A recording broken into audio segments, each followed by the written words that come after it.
filthy friends alike. This is Filthy Dan, and I am coming at you from the Filthy Dan Cave. Tonight we're going to be talking about Alone in the Dark, the first film to be produced by New Line Cinema. Anyway, this video is going on a little too long. That was my review for Alone in the Dark. If you haven't seen it, I believe it is on YouTube. I am not condoning a free watching of it, but the movie is a fucking arm and a leg to buy on fucking Amazon last I checked. If you are lucky enough to come across a thrift copy of it, fucking get it. If you're at a garage sale and you see somebody selling it for 99 cents, fucking buy it. Or, like I said, check it out on YouTube. But I would definitely recommend buying it if you have the money to buy it. Check out Alone in the Dark, New Line Cinema. Bye. Tonight we are going into the crossover of the century. Yes, filthy friends, we are going to look at Freddy versus Jason. And this, for me, was the event film of 2003. I had all this hype built up about seeing this film in the theater, but as fate would have it for me, I did not get to see this in the theater.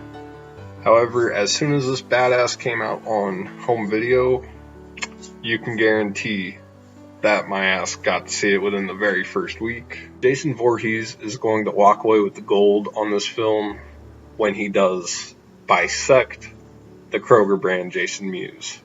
When he cuts him in half there in the hallway, he's all possessed by Freddy and just walks up like, "It's time, Jason. These are my kids. Go back where you belong."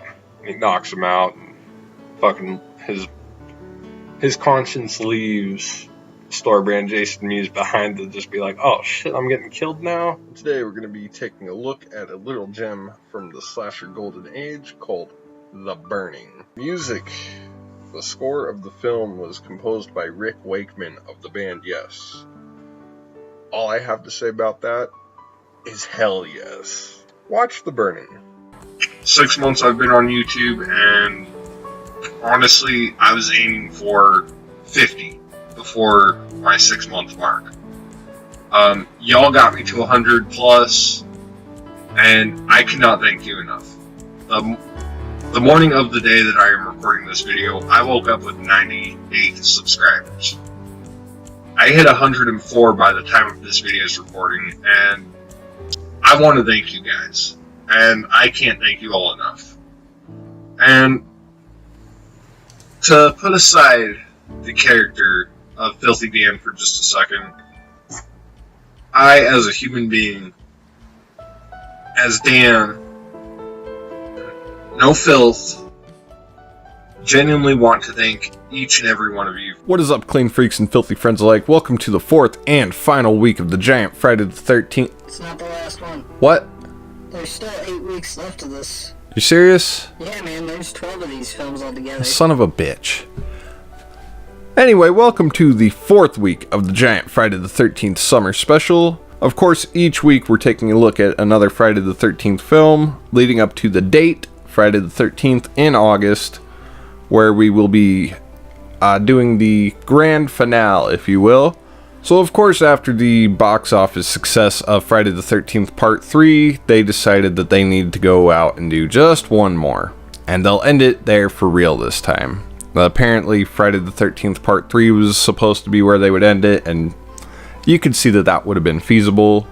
Of course, that wasn't the case, so they bring us this one, this time with the most honest of intentions to end the franchise there. When it comes to Ramiro and this film, I couldn't wait for it. I heard about it at first 2 years ago. They debuted it at like a little film festival, or they had a private screening. And then Shudder announces, "Whoa, we got this movie. It's, a little less than an hour, and it stars Lincoln Manziel. I can never pronounce it. Yeah, Lincoln Maisel. Maisel. Lincoln. It sounded like he said Marzell. Marzell. So He's best known for playing Cuda, the uncle or the cousin of Martin in Ramiro's vampire film Martin, which is a film that I actually did a review on. pretty much like a pretty in-depth review. I actually did a history of vampires in horror movies mixed in with it, which was fun. So he does this film where he essentially breaks the fourth wall in the middle of this film and talks about aging and about what you're going to watch is how a man is treated in an amusement park. But this world is a little off kilter. It's not exactly a normal standard world that you're in. It's definitely, I compared it to a dream. That's why I talk about a fever dream. It's slightly off. Like, it's almost like, you're in one room, you walk into another. That other room could be a different 3 towns over. It could be completely different. But for whatever reason, in that world, it makes sense. Like, it's okay. Like, he's not freaking out going into this. And what we see is a great and interesting and a scary reflection. Oh yeah. Of how society views people who are older folks. As someone who's obviously not a part of the body mod community, I feel like I'm getting sort of a glimpse into that. Sort of like how 8mm goes into the smutty side of things in a different way. It almost has that kind of feel to it, where it's exploring this very niche market. Let's begin the 6th entry of the John Carpenter review series. We're taking a look at The Fog from 1980. If you like ghost stories, if you like that sort of secretive small town idea, this is definitely a film to sort of dip your toes into, as it does have both of those going on. I think they should take at least maybe 5 to 7 years off. But I'm also not stupid, and I know we'll probably get one way before that. So what I want them to do when they do come back, wipe the slate clean, fresh reboot it, new characters. I want to be done with the Strodes. I've been done with Laurie Strode since about 1998. Release the original film, like re-release it, and then re-release, say, for example, John Carpenter's The Fog, under the banner Halloween 2, The Curse Over Antonio Bay. Oh. Put out Season of the Witch. And do these like a couple months apart just to kind of get the wheels in motion. Right. Maybe put out John Carpenter's Prince of Darkness for a Halloween 4. And from there, we could start fresh with the anthology idea. Get people sort of used to that. And if it doesn't work, there's just more copies of those movies we could buy if they do that. She said, well, that movie was pretty bad. I didn't like Rob Zombie's Halloween 2. I like the Final Destination 4 better, and that one's in 3D. So you know what my brother decides? Being that it's his fucking birthday weekend, this little bastard decides, I'm gonna take her word up on this. We're gonna go see Final Destination 4. So we completely fucking missed out on seeing Halloween 2 in theaters, the R-rated cut. We had to sit through this 3D shit show that was the Final Destination. Where you at? Fucking. We had to see this little bastard fucking get out of here. I gotta ask you, and I gotta ask the chat. And some people might think this is a really dumb question, but I gotta ask. I gotta ask. And it's kind of vulgar, guys. It's kind of vulgar, so just hear me out here. I was watching Halloween 3 the other night, and I was texting Christian, and I just randomly, I was like, Christian, I gotta see what he thinks about this. And that scene in the bed with Tom Atkins and Stacey Nelkin. Look, watch the movie, pay attention. Tom Atkins had a mouthful. That's not acting. That was real. That was real. And I just need other people to validate me and say, yeah, that happened. Because I'm watching it there, and I'm like, that's in the mouth. Tom Atkins is a legend because that happened. That happened. Not pertinent to at all what we're talking about. We're talking about Halloween 3. So, and yeah. It's in the conversation. You either build out the universe in the sense of like Haddonfield itself or Halloween 3's universe a little bit, because there's so much meat on the bone there, or you simply just reboot it. You don't do a sequel to Halloween 4 or 5 or 6 or H2O. You don't do that. And you don't do a remake where it's like, okay, here's a new Laurie Strode and a new Annie Brackett and a new Michael Myers and a new Dr. Loomis. No, you don't do that. You reboot it. Just purely and simply reboot it.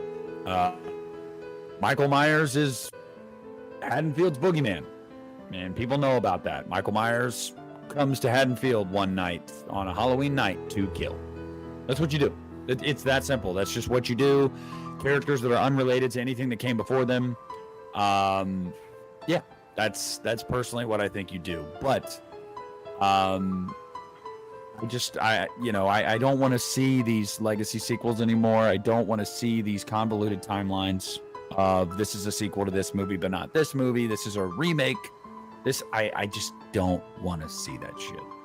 Yeah, I'm like, if they want to do any connections, the one connection I would like to see, and this was kind of the one thing I was kind of, this almost plays in with the anthology, but this is an idea that would have worked well had A24 gotten the rights, which we know now they did not. To kind of go back and like, I shit the bed on that one. But like, A24 would have been perfect for the idea that I would have wanted, which this would have been probably one of the most divisive Halloween projects if it would have come to fruition. It would have been exploring sort of the ancient Cult of Thorn stuff, because there I feel is like a good amount of stuff to unpack, and if you give them like a 1, 2, maybe 3 film deal, kind of explore that, almost do Haddonfield in a bit of a period piece. Like, you have the first film be kind of like the old Celtic days, and then you could have like a pre-post Civil War Haddonfield, and then the night of Halloween, October 63. Just have that as like a weird little trilogy, not too dissimilar from like the what they did with the Fear Street trilogy. Mm-hmm. But like, I felt like there would have been something there, like have that fluid line of the evil connecting itself through the generations, and we get a little bit of just, you could put all kinds of shit in there to fill out the universe that we know, and it still wouldn't cancel out the original film.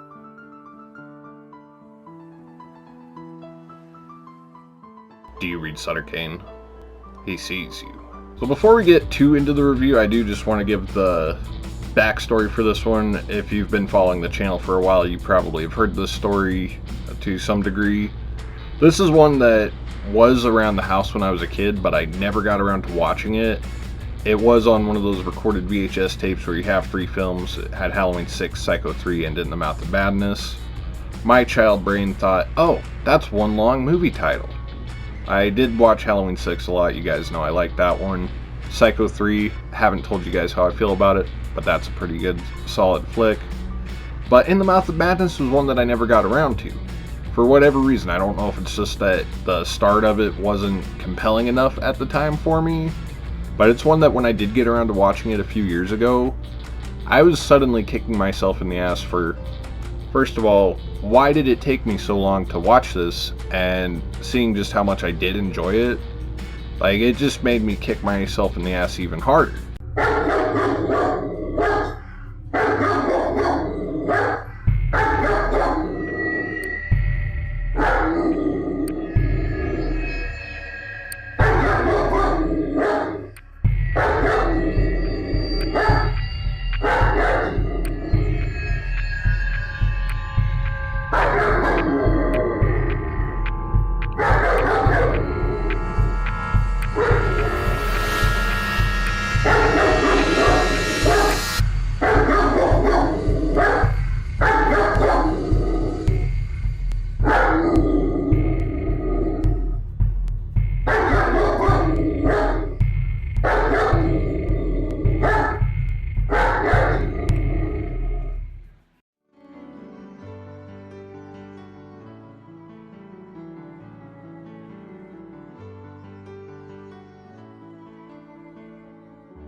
Hey, ladies and gentlemen, freaks and friends, dignified viewers, whether you're returning or you're here for the first time, want to thank you guys for coming by. Welcome to the show.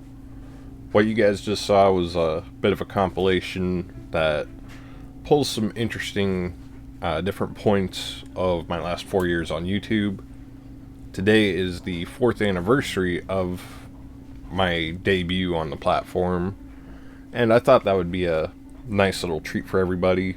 Certainly a trip down memory lane for those who've been here for a while, sort of a look back for those who are pretty new and haven't gone back that far, just to kind of show sort of the evolution of how I've sort of developed as a YouTuber a little bit.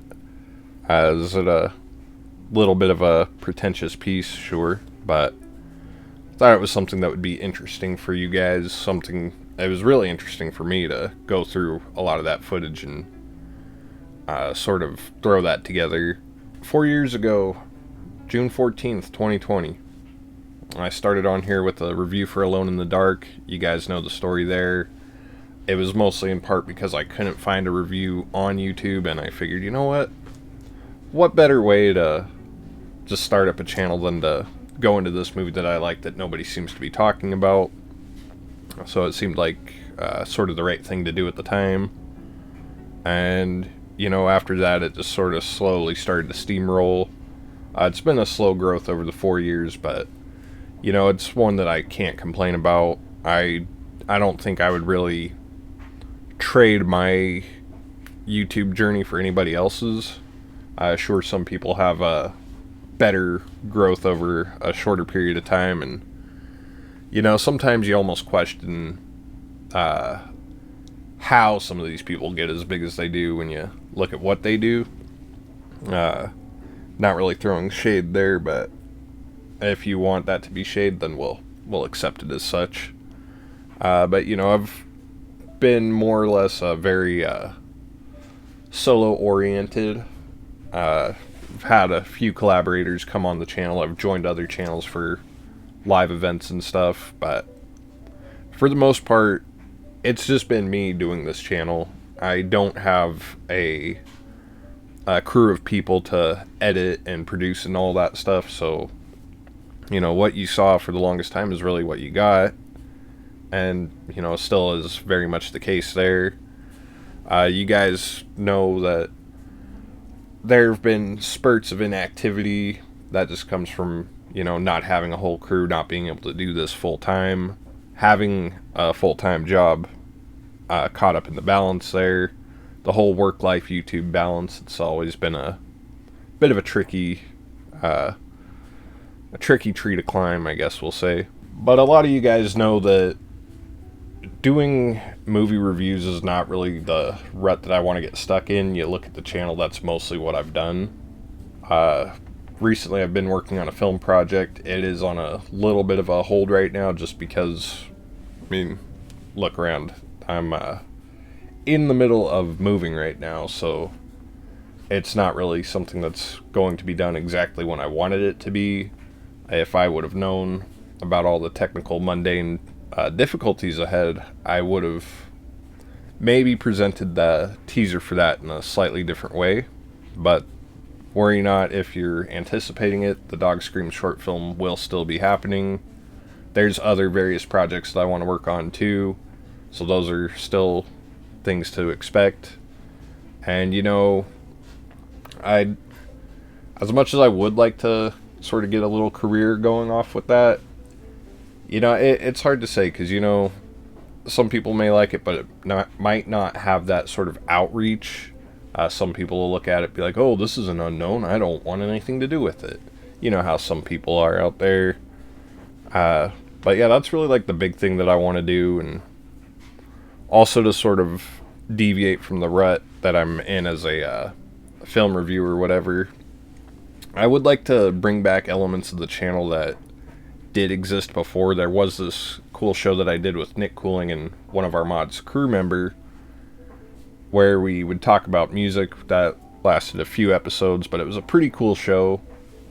Metal Thrashing Madness. I kind of would like to get back into doing something a little bit like that, talking about music a little more. sort of expand upon the things that I'm passionate about, you know, and just sort of explore. Yeah, I mean, well, you consider the platform is called YouTube. That, I think, was sort of the original idea for YouTube, was the things that you like, you're going to air and broadcast. So, you know, figure why not play into the cheeky initial mission statement of this platform. I do want to real quick thank everybody who's been here constantly from the start, even those who've come on at later dates, those who still stick around, pop in, even if you're not active in the chats or the comments, which may be part of why this channel doesn't quite break out. Maybe I just don't say enough interesting shit, who knows. I mean, I'd probably agree on that. It's a pretty niche sort of channel, you know. But you guys definitely make it worth the while. Yeah, sometimes I do disappear for a little while. Again, like I said, the work-life, YouTube balance, it's not the easiest thing to keep up with. But again, I just want to thank all you guys, the viewers, supporters, all the channels that I've worked with. And it's pretty cool, too, with the whole YouTube thing. You work with some people, and you do form a real connection with them. Some of them come and go, but there's some that do last longer than just a couple months or the length of a project. There's some channels that I have worked with before that I would like to work with again. I mean, just a lot of great people I've had the honor to work with here, and a lot of them are not necessarily these big names. Like, I've worked with some pretty decent sized channels, and that is just freaking beyond amazing when I look back on it. But I've also worked with some other you could say lesser known channels, and those ones, there is something really cool about working with people who are in that same sort of boat, because that, I feel like there's more of a sense of passion there than once you've hit that 1K, 50K plus club, you know. And depending on how you got there too, like if you may have done something that you know wasn't really morally correct or whatever, and you sort of get yourself to that level, and then you're confused as to how you got to keep up with all that. That's a struggle I don't have to worry about, so that's pretty damn cool. I'm not planning on going away particularly anytime soon. I still would like to keep the channel going, and you know, just sort of growing it into something a little bit more than just this sort of rut that it's been in for the last 4 years. There have been times where I've attempted to branch out, and you know, there's ill reception, or even worse, no reception to it. But a lot of what I do on here, I do because I enjoy it, and I figure if that is the case, why not branch out into doing other things, sort of expanding the palette, expanding the type of content that I turn out on here. It's kind of hard to break away once you've sort of locked yourself into a certain box, you know. And I would like to break away from that box, but I would still like to maintain some semblance of that at the same time. So it's you've dug your hole, and you got to find a way to dig yourself out of it a little bit. That's kind of where I'm at. But you know, channel growth, that would be awesome. Sometimes it is a bit discouraging that the channel hasn't grown very much. Does it bum me out? Honestly, yeah, sometimes. Sometimes it does. Do I think about it sometimes if I'm looking at, if I might look at a channel that I was on the rise with, like there were two different channels, say, that I was on the rise with, you know, and they just kind of blew up out of nowhere, and, you know, they're, you know, they're doing so great, but I still find myself stuck in this little slow climb. Does it bum me out? Yeah, a little bit. Is there anything I can do about it? Maybe. Would I blame the algorithm? I don't know, maybe. But, you know, there's a lot of a lot of content out there, like a lot of creators that sort of come on and disappear. And again, I've done the disappearing bit here and there, but I always come back. I always find a way to come back. But I do plan on trying to grow. That would be really awesome. Would it make me happy to grow and be able to throw away the 9-to-5 lifestyle? Absolutely. That would allow me to explore the things I'm more passionate about and share that with you guys in a way that could be more interesting, because I would actually have time to sort of think more about how to convey the message, as it were. To work on those various film projects that I have in mind, that's really one of the big things I want to do. Again, I've got ideas out the ass for that would just be really awesome to see brought to life. I mean, that's the ultimate in creation, isn't it? And that's kind of one thing that I think is interesting, is just sort of that passion. Anytime I feel the need to, or the desire to just give up, it's that ability to want to create something, to be creative, to want to express that brings me back. And yeah, it's just one of those things, if I didn't have at least half of you guys who are subscribed watching, because, I look at the analytics sometimes, and they're not the best at all.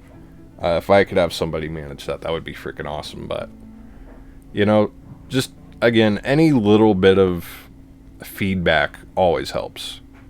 And I do appreciate it when there's some feedback. It lets me know that, hey, somebody's at least kind of enjoying this, or maybe they're not, but they're at least checking it out, giving it a chance. And sometimes that's all we need, is a little bit of a chance. But before this gets too bittersweet and too depressing, I figure I just want to let you guys know again, thank you. 4 years have kind of flown by. There have been some staggering points. Unfinished projects will be finished. The John Carpenter review series, which I know has gone on for a ungodly length of time, that will be coming to a close before too long. And I think part of the thing with that is I don't want to let go of that, so that's probably why I'm just drawing it out. Definitely want to expand the sort of creative flow of the channel just a little bit more too. I know I've said that a couple times.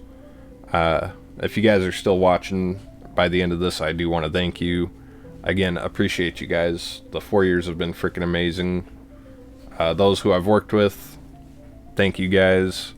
Whether I've come on your channels or you've come onto mine, if you guys are even watching, how you doing? Thank you. Here's to another year. But as always, I want to thank you guys for watching. Do what you do down there. Play with the icons. Maybe leave a comment. This might be a premiere, so if you're in the live chat, go to the regular comment section. Say some things that would be cool to help out. Play with the icons. Let your friends know about the sheer passion in this channel, And I'll see you guys next time. Thank you.